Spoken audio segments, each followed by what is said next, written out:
the legacy of pop and the legacy of hip hop is one that endures in pain. And I personally can't wait for the day when people be like, Brenda's got a baby. We'll listen to that. That was the old times. We rejoice now. Right. And until we get to the rejoicing, we're still funneling out that pain. And part of the pain that a hip hopper goes through is appreciation. Mm-hmm. You know when I appreciated you to the highest level of appreciation? NBA Jam. And Chief Rocker was on there. Word, NBA right? Jam. But that was before the checks changed too. For real. Now they get like like everybody get like a lump something. Yeah. Those when they was hitting people off individually. Nice checks. Then, my favorite PlayStation 2 game, one of them of all time, Mark Echo Get Up. I always talk about that game. Right. Chief Rocker's on that game. Yeah, Mark Echo. Shout out to Mark, man. But I always felt that Lords of the Underground were not truly respected the way they should have been. I agree with you.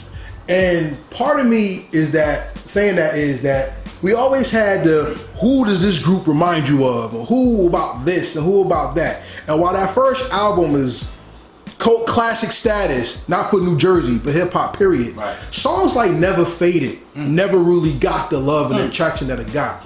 As you progressed as an artist, what did it mean to make your name and then to stand on your rep while you were on the microphone?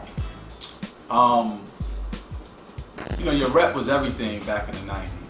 Your reputation, it preceded yourself because we didn't have the internet. So, the way that, you understood somebody rep through magazine interviews, television interviews, and that album.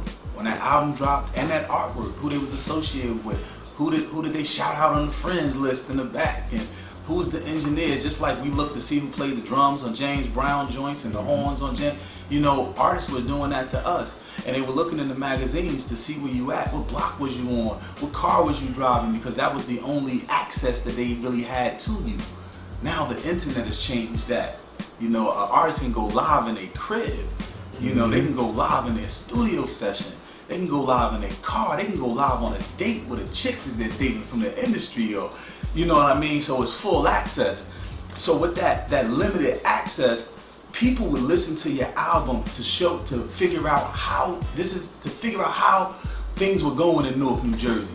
They would listen to a Rod Digger, a Redman, the Lords of the Underground, Fugees or Queen Latifah or Naughty by Nature and Ill Town. And if they wanted to go to Atlanta, they would listen to, all of the people down in Atlanta like an Outkast and the Goody Mob, and they would listen to that. Or vice versa. They would go out to the West Coast with Snoop and Dre and Cube and NWA and Chicago. They would, they going out to Rashid, Mr. Common.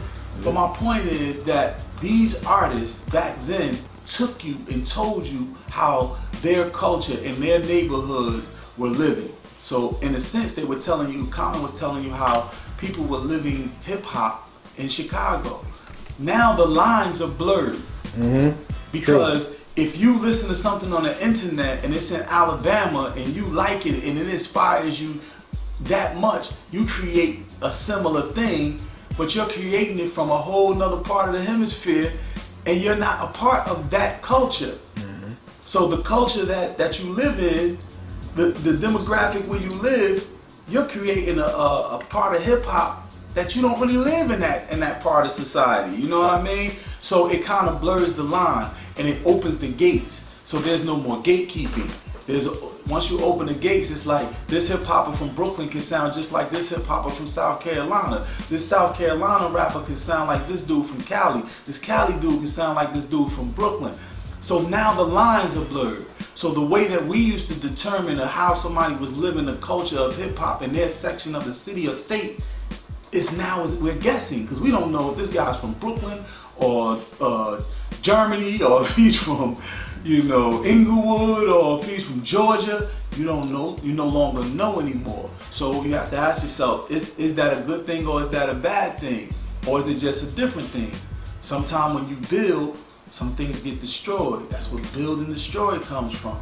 You know what I mean? And I think that's the part where we have the friction sometimes between the older, from the old guard to the new avant-garde. You know what I mean? Because the new is part of that building. And when you build, you destroy a little bit. And some that the older guards put up is now getting destroyed, so they protect it by barking back, saying this is not the way. No, it's just not the way that they are doing it. So does it make it, wrong? Or does it keep the balance? I'm just learning, man, as I get older, that's just the balance of life sometimes, man. It's build and destroy. You either, if you built a home back in the 1950s and people don't like it on this, they just built up all of these dope new millennial houses and your house looks crazy in that area, do you do some maintenance to it and do a rehab on it to make it look apart? Or are you trying to be like the Joneses? So it's just like, you gotta be you gotta live your life, man. And with the culture of hip hop, all I ask for MCs to do is just be themselves. Facts. You're very polished. Because there's two things that you said that struck a nerve. And I've had this conversation with other men before. And I said with hip hop, the thing that killed hip hop in the early 2000s was the regionality was lost. Yes. Because I remember going to Alabama. Shout out to my family, Alabama. Mine 2.5. Alright, mine's Enterprise, right?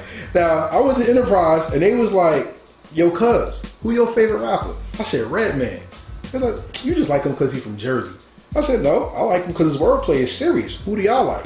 And they argued me down about how Juvenile was the best rapper out. Now, that's a fair conversation because that's their life and that's reflective. That's why I also say why Lords of the Underground didn't get the respect they deserve, because Burn Rubber on the Jersey Drive soundtrack is a classic. Why? Got because a story behind that too. Okay, because if you lived in the city or around the city at that time, stolen cars was our thing. Yep. So how could you make a Jersey Drive movie and not talk about the actual things that went on in the heart of the city? Yep. And when you talked about people either living with catching up with the Joneses and changing the house and everything, that's the problem with hip hop today. Is everybody trying to hit the same angles, wear the same Fashion Nova, and have the same Instagram account instead of being. He said the same angles. Instead of being the genuine article of godliness that they are. Facts. I asked you this question because this is the question that I kind of build on people with. How do you define hip hop in your words? How do I define hip hop in my words? Yes. I look at hip like hip is a movement. You know what I mean? Like you got hip and you got hop. Man. You know what I mean? And it's an action, man. It's an action to the culture that we are living. It's like in hip hop, it's music that was not part, like we used to take something and create our own thing. That is hip hop to me. Being pushed out of a system, taking what they have, that same system, that's the art of war too. Taking that same system, making the people who created the system not like it, and creating something beautiful for a whole new mass of people to enjoy it.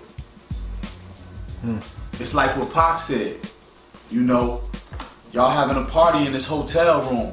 I'm knocking on the door. Hey, can you please let me in? I see y'all got all this food, y'all feasting. I'm hungry out here. And they're like, no. Boom. Next he come back, he bang a little harder. Yo, my man, I'm just saying, we starving out here. Can you? No, close the door. Boom. Next time they come back, they kicking the door open, they waving the gun, everybody on the floor, give me all. You know what I mean? It's like when you push the unknown away, you give it a chance to be built without you.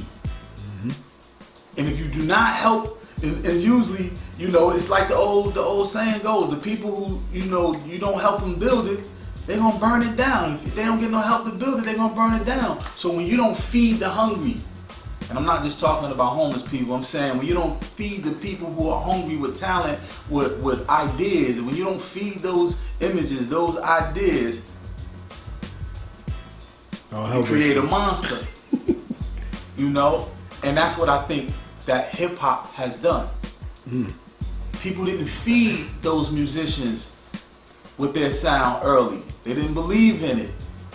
So just like the art of war, those same musicians took from them because they didn't have.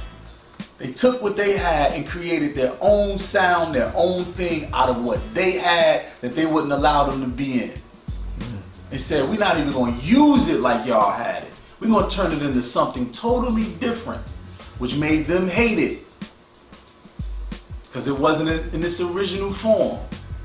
As they hated it, the other people who agreed with them and said they wouldn't let us in either, said, okay, we like what you made out of it. And now what you made out of it has become more popular than the thing that was originated. Mm-hmm. You know, so you got to be careful who and what you push away, because you just might be creating a monster that will overtake you. And that's what hip hop has done. It has overtaken the pop culture. Hip hop is now the pop music. Hip hop is now the popular class. Hip hop is hip hop is $1 trillion business now, because we have multiple billionaires in hip hop now. So that means it's $1 trillion business with multiple billionaires. I never would have thought I would be able to say that, you know, and that's what I believe hip hop is, man. Hip hop, you know,